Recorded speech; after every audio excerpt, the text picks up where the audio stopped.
kaburi kwa utani,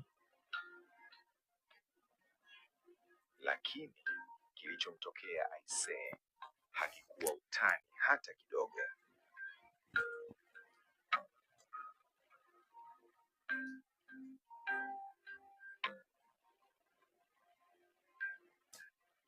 Tuianze simulizi yetu sasa.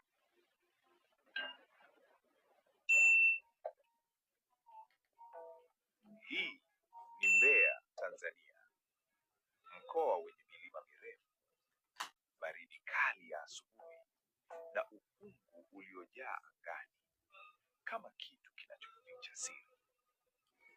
Mbali kidogo na mji kuna kijiji kinaitwa Itezi. Kijiji kidogo kilichozungukwa na milima pamoja na msitu mnene sana, msitu ambao haupendi wageni. Wazee wa kijiji hiki wana msemo mmoja wa ajabu: si kila njia inayoonekana inaruhusiwa kupitiwa, kwa sababu ndani ya Itezi kuna sehemu moja imefungwa kwa macho ya kawaida ya kibinadamu. Msitu wa Itezi ni msitu ambao hautajwi usiku, msitu ambao ukivuka mipaka yake bila ruhusa huwezi kurudi kama ulivyoingia.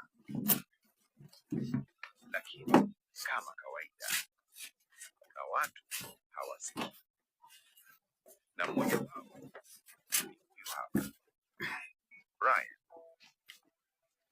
mwanafunzi wa chuo kikuu jijini Dar es Salaam, lakini asili yake ni mtoto wa tajiri mkubwa sana pale jijini.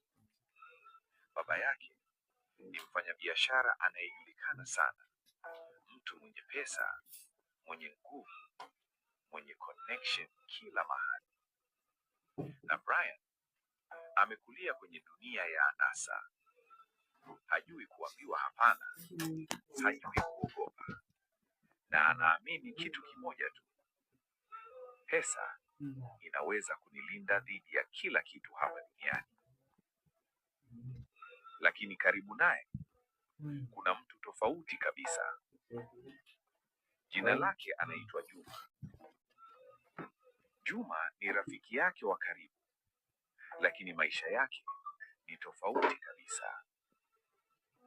Juma anatokea familia ya kawaida ya hali ya chini kabisa.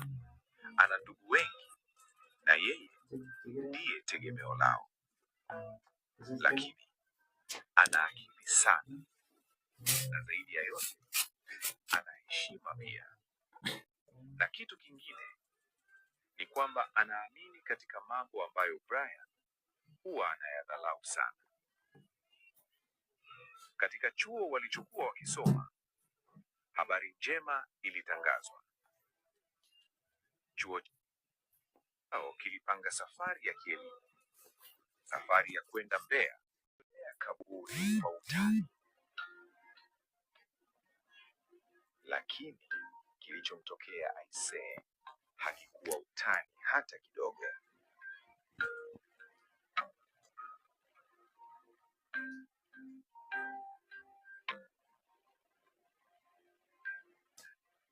Tuianze simulizi yetu sasa.